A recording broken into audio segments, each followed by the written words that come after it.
Welcome back to the high RPM turbo engine build. In this episode I'm going to be building the short block, so let's get started. So the first thing before we even put in our bearings is install these little oil squirter thingies, and they provide piston cooling. And before we even install them, just lube the threads with some engine oil, and then we can torque this thing down to about 18 Newton meters. That's what it says in the manual. So I'm just going to do that for all of these four right now.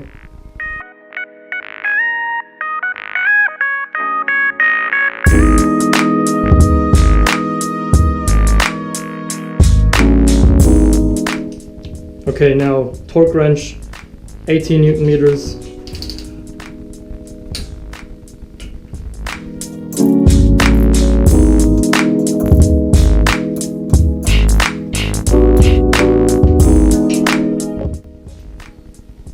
So the next step is install the main bearings.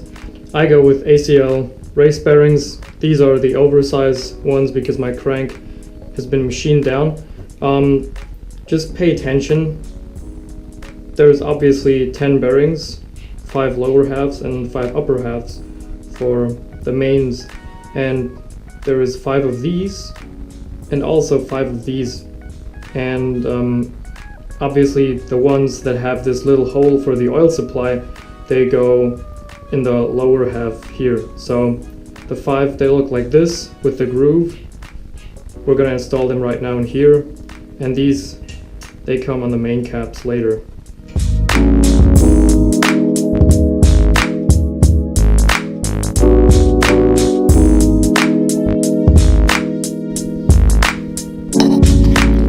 By the way, also don't forget the thrust washers, those things right here.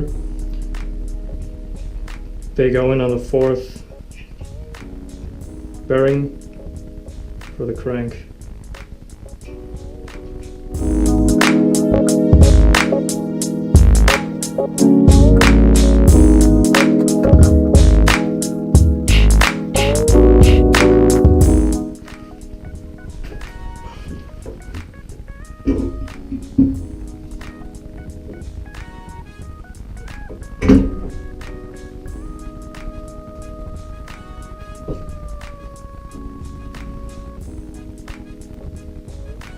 There's 5 different main caps. They're all labeled. For example, here you might be able to see the one, and they also have this arrow, and it points to the front of the engine. Front is here, back is there. So this is main cap number 1.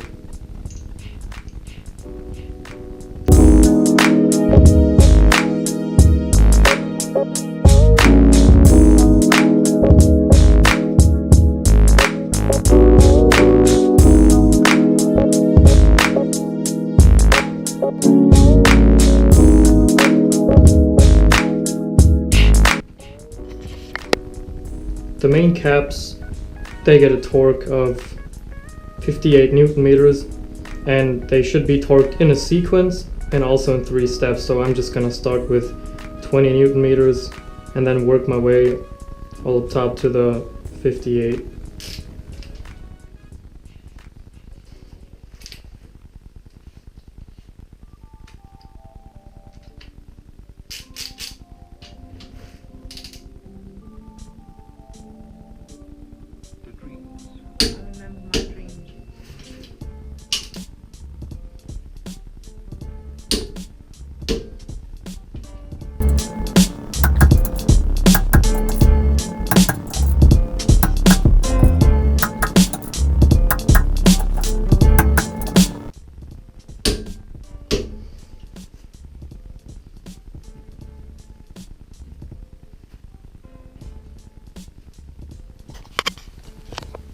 Before we get ready to install the rods and the pistons, I will have to weight match them. So there is several methods how to do that.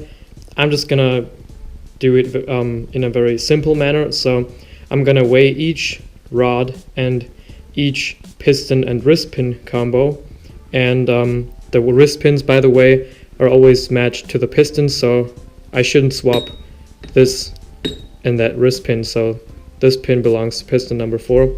So I've labeled all the rods and the pistons. I'm gonna weigh them, and then I'm gonna match the lightest rod to the heaviest piston, and so on and so forth.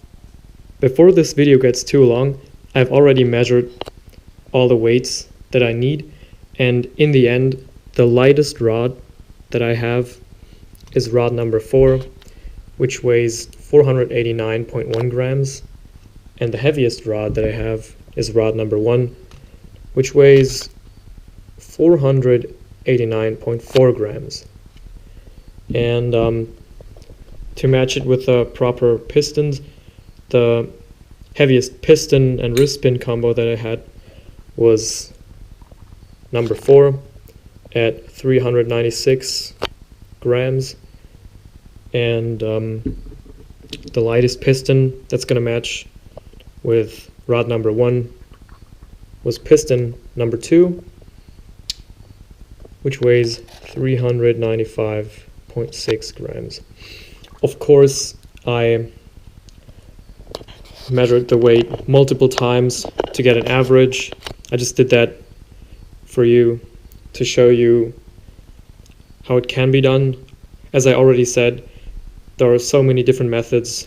Some of them involve boring into the piston crown or removing stuff from the rods, but personally I don't want to do that kind of stuff because I don't want to alter the tensile strength, for example, of the rods by just maybe removing some material. And as you can see, it's only a couple tenths of grams difference between the heaviest and the lightest combo, and that's good enough for me, and I'm sure that that's gonna work well too. Piston and rod will now be mated to each other. Now the rod does have a front and a back, and in this case the side that says K1 is the front, and even the piston also has a front and a back side, and of course I've already figured out which way this thing went inside. And the only real struggle when installing the rods are the wrist pins, and you will see that they're quite a pain to install. The best way to install those pins is to try to get them in with your fingers. Sometimes it does work without a screwdriver, but if it doesn't, just take a screwdriver, a small one, and try to pry it inside, because it's really important that this thing sits properly in the groove so it won't slip out when the engine's in use. It's finally time to install the piston rings. I have already marked the top of the piston with marks where each ring should face, or for the ring clocking. And the way I start it is I always put the oil ring in first. After that you put the oil rails in. You can already clock them if you want to. Just make sure that when you put it into the engine later on that all the rings are clocked the way they should be. And after that I insert the upper and lower compression rings, and you can spiral them on. In one of my other videos, some dude in the comments said never spiral the piston rings onto the piston. I've always done that my whole life, but actually for this piston set it even stated specifically do not spiral them onto the piston, so I got one of these ring extractor tools just to get the top rings on. And yeah, it's also a job where you really have to pay attention so you don't break one of the rings, especially the darker colored lower compression ring, because it's made out of a material that breaks easy and doesn't really like to be stretched. Now we can get ready to install the piston. I've already installed 3 of the other pistons, so I could get some practice. And the first thing is deassemble the rod cap so you can install 1/2 of the bearing, of the rod bearing. And then we can just make sure we don't scratch our cylinder walls with this masking tape.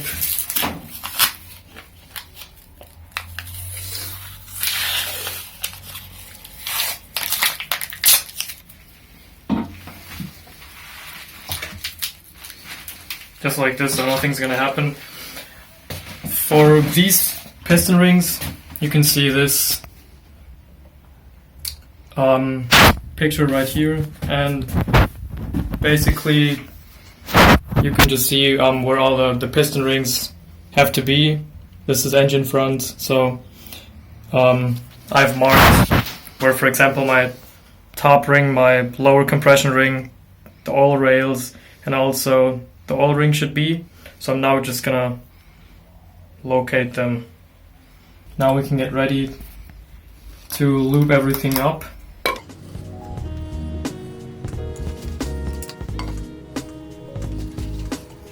Also just lube the piston skirts and everything. There's no such thing as too much engine oil or too much lube for the assembly process, as far as I'm concerned.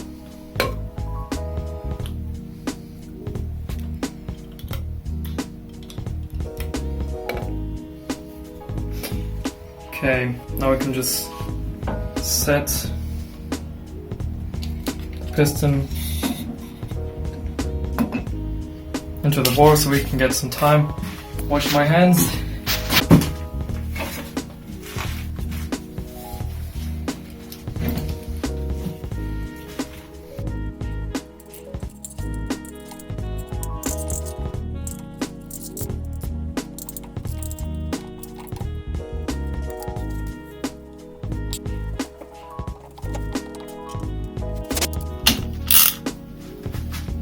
One more click, I'm gonna try it.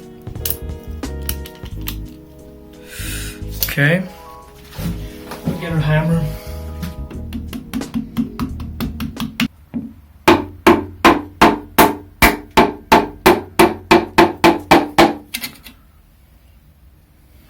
That's it right there. It was a real pain in the ass because of this shitty tool here, but we made it work.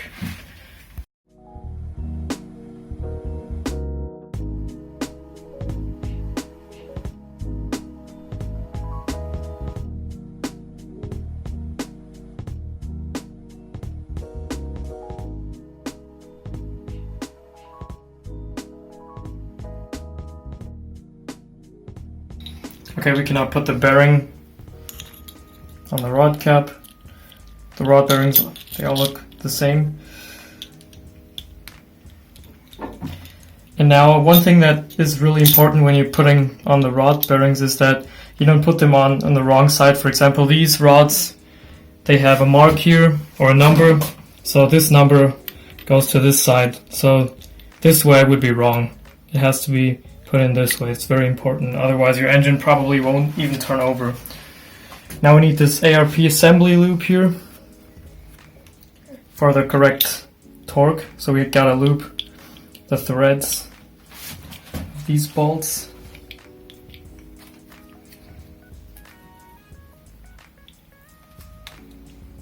So you can see I like to use lots of lube everywhere, not just in engine building.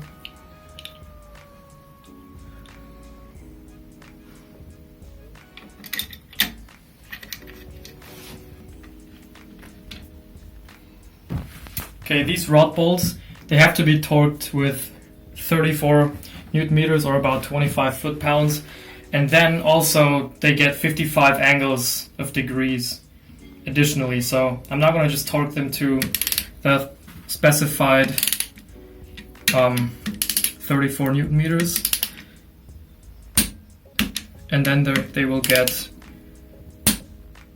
the additional 55 degrees. Alright, this is our torque angle gauge, and this is not the most expensive tool for that that's out there, but it gets the job done. And what you do is you just put the socket onto the bolt, just like this, and make sure you secure it somewhere so this gauge thing doesn't turn around when you're doing the torque. And then what you need to do is just set this thing to 0.